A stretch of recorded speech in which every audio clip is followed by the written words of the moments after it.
Hi, welcome to Audio Tips from a Pro. I'm Neil Kesterson. I've been a professional audio engineer for 40 years, and I've learned a thing or two.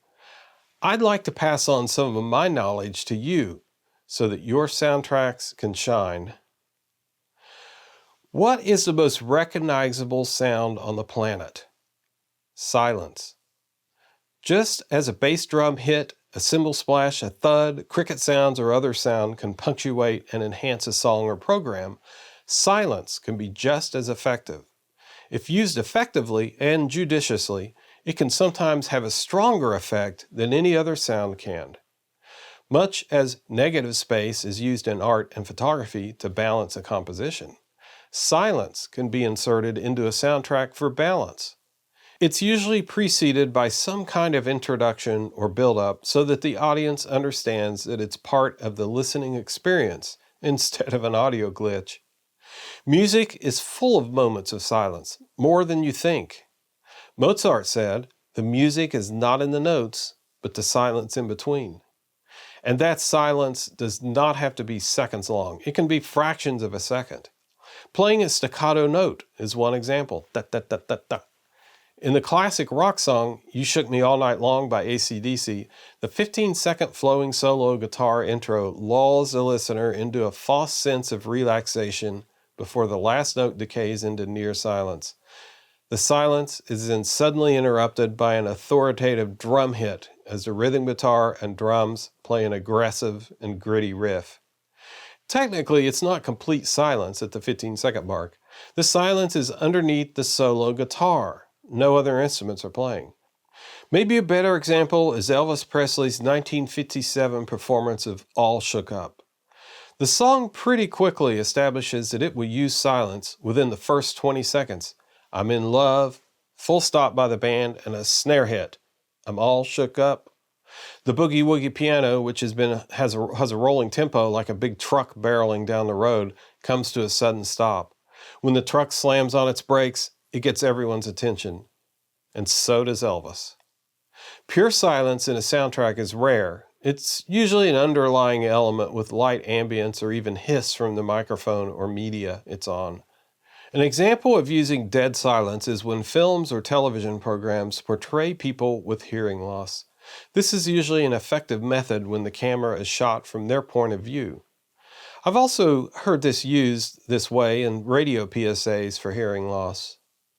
A long period of complete silence must have a reason to be there. It must challenge the viewer or listener to be a participant. When designing a soundtrack, we often introduce sounds as a way to guide the listener to a particular mind space we want them in. Chicken and cow sounds put them on a farm. Sounds of water rushing by puts them on the banks of a river. Explosions and gunshots put them on a battlefield.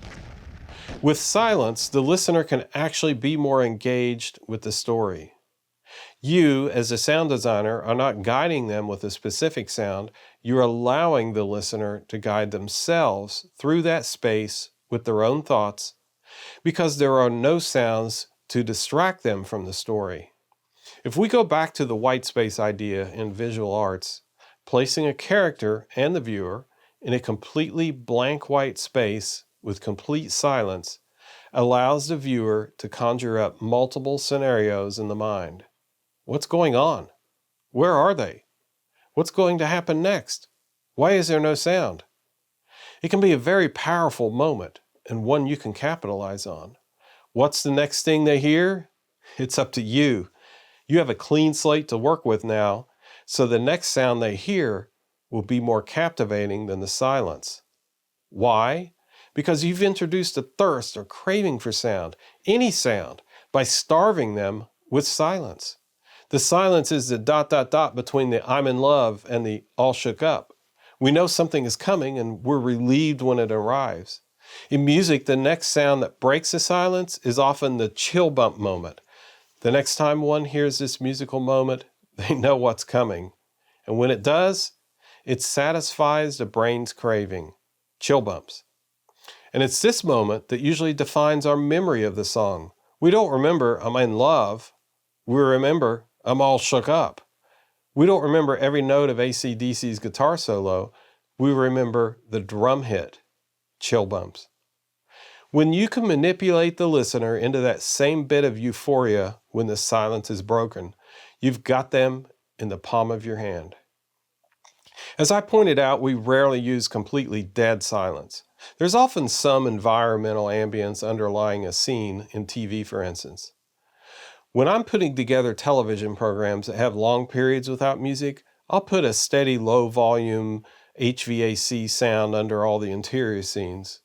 This is mostly to even out edits that might jump in volume from the lavalier mics. You can also use silence to differentiate characters in film and audio productions.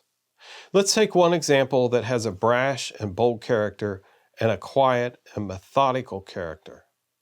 The scene will flip-flop back and forth between the two going about their day. First, the quiet character is painting toy soldiers in a study. Quick cut to the brash character running a loud juicer. Cut to the quiet one reading a book and a clock ticking. Cut to the brash character mowing the lawn, and so forth. The silence or quietness in reality has a profound effect on how the viewer interprets both characters. The dichotomy between the two is enhanced with sound and silence. By including silence in your toolkit, you have a powerful way to enhance your soundtracks. Thanks for listening. Have a question or want to suggest a topic? Email me at info@dxaudio.com. I'm the owner of Dynamics Productions in Lexington, Kentucky. Visit my studio website at dxaudio.com. I wrote a book called Push the Right Buttons, a practical guide to becoming and succeeding as an audio engineer and producer. Get a copy or listen to the audiobook at dxaudio.com/book or at most online retailers like Amazon, Audible, Barnes & Noble, Spark Ngram, and Google Play.